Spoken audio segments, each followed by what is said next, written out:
It's a beautiful spring day in June, and it's time to do the 50-hour service on the little Kubota BX23s.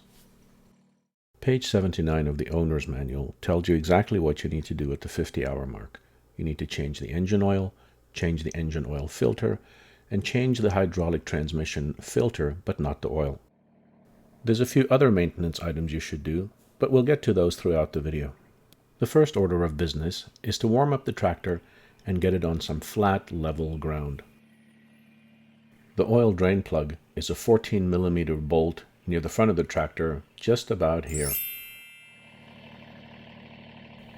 Make sure you have a pan to catch the oil in as it drips out of the engine. Get some gloves and some old clothing because this is a pretty messy affair. Oh yeah, and if you're going to drop the tools, do it before the pan is full of oil. I'm doing this with the engine turned off. You do not want to be opening this plug with the engine on. Once you've cracked the thread, you can pretty much remove it with your fingers. People tend to over-tighten these bolts. They really don't need that much. Once the bolt is totally loose, just pull it away sideways so that the oil can flow out. Make sure you don't drop the bolt on the ground and get it dirty. The oil will pulse out, making it look like your tractor has a pretty cool heartbeat. That's because no air can get into the system. But once we take out the dipstick and loosen the cap, the oil will flow pretty freely.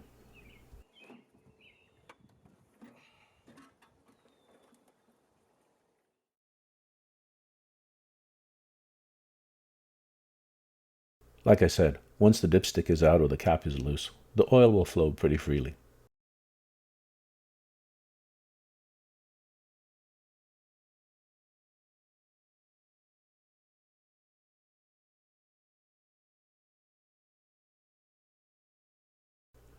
It'll take some time for the oil to stop dripping, so it's a good time to get your oil wrenches together. I have 3 different kinds, and that'll be used to take out the actual oil filters, both for the engine and for the hydraulics. The factory installed filters are way too tight, and it's a real struggle to get them out.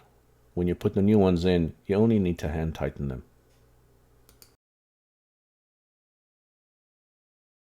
Once the filter's out, you'll have a few more drops falling down below into the pan.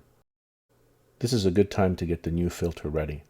Once you've got the wrapping off it, it's really important to write down the date that you changed the filter, the hours on the engine that you changed the filter at, and I also like to write down the kind of engine oil I put inside when I changed the filter.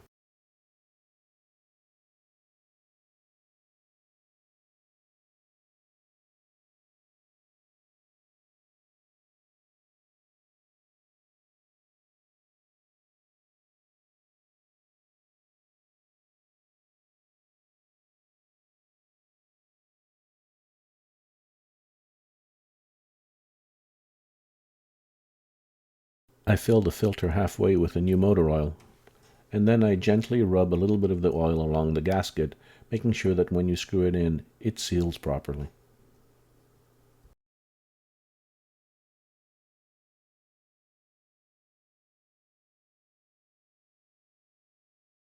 It's important that there's no grime or dust or dirt or sand on the mating surface where the filter meets the engine, so just give it a wipe before you screw in the filter.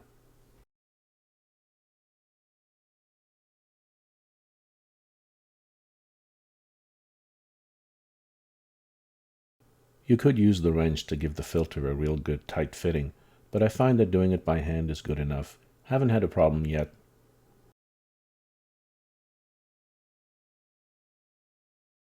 Once the filter is in, it's time to put the bolt back in the drain plug hole. Just give the casing a wipe, again making sure that there's no dirt or dust or sand or grime. Again, it's important to not over-tighten this fitting. A lot of people do that and strip it. I think there is a torque setting somewhere, but I just give it a little bit of a nudge by hand, and that's good enough.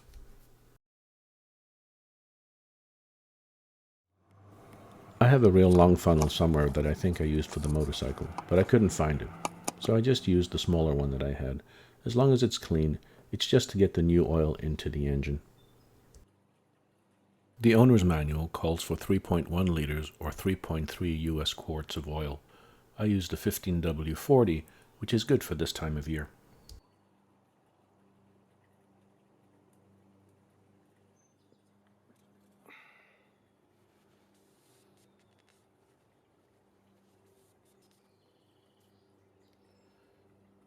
When I think I've put in enough oil, I'll check the level with the dipstick again, and if it's fine, I'll just put the cap back on.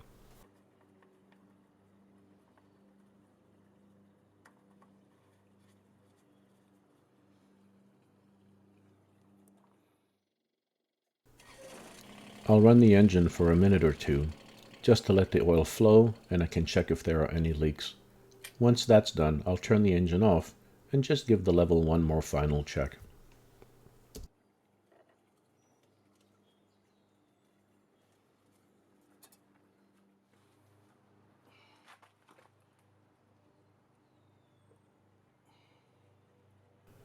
Make sure you dispose of the used oil properly. Don't throw it down the drain or anything like that. Most cities have a place where you can take used motor oil, and they'll take care of it properly. I'll let the old filter sit in the funnel upside down for a bit, so it drains out as well. I'll leave it there for a few minutes, and then I'll take care of it as well. That's it. The engine oil and filter change are done, and it's time to move to the transmission filter change. That's underneath the tractor, near the back. I have one of those belly protectors, and it's really easy to remove by pulling the two pins that usually hold the mower. I highly recommend having one of these guards, as it protects the fan that keeps the hydraulic fluid cool, which is made of plastic, and if it breaks, is really hard to change. Just like the engine oil filter, I write down the date, the number of hours on the engine, and in this case, because I didn't change the oil, I just wrote no fluid change.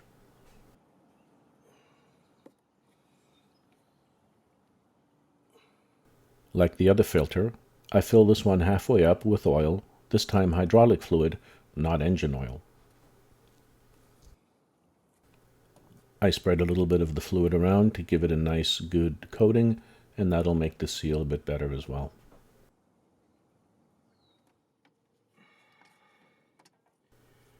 Again, the factory installed filter is way too tight, so I had to use the pliers and really pull hard on it. I think I even dented the old can.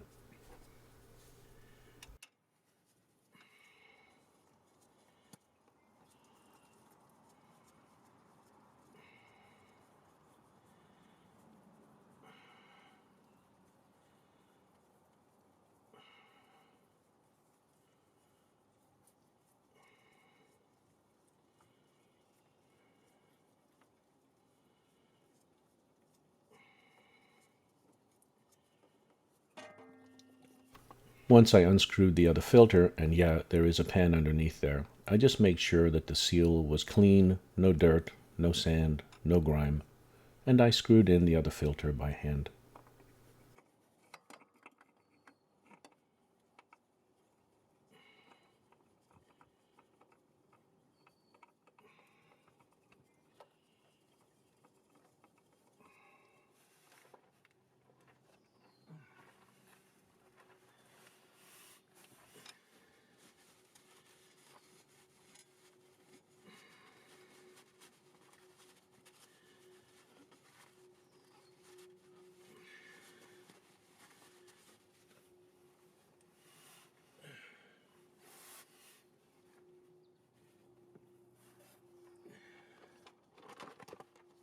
Because its position was a little bit more awkward, I did use the tool to tighten the filter, but I didn't really tighten it very much.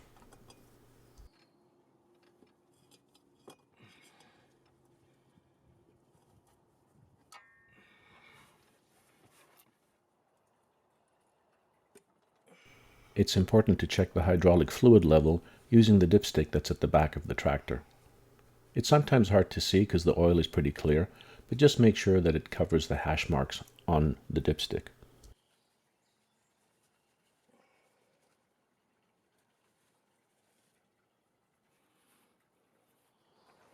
Now is also a good time to check the fluid level on the front axle. These are notoriously low and they're never filled quite enough from the factory. In fact, if you have a new tractor, I would suggest looking at it right away.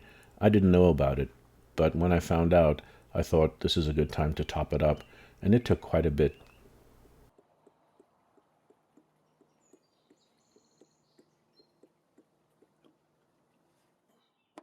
I do this periodically, But this is a good time to clean out the air filter as well.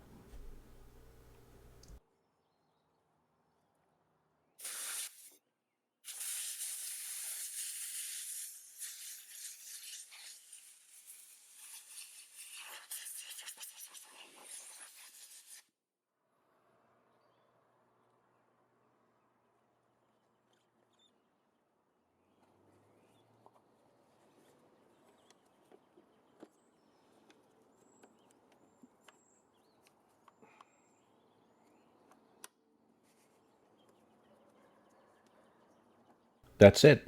The 50-hour service is done, and the tractor can get back to work. Thanks for watching.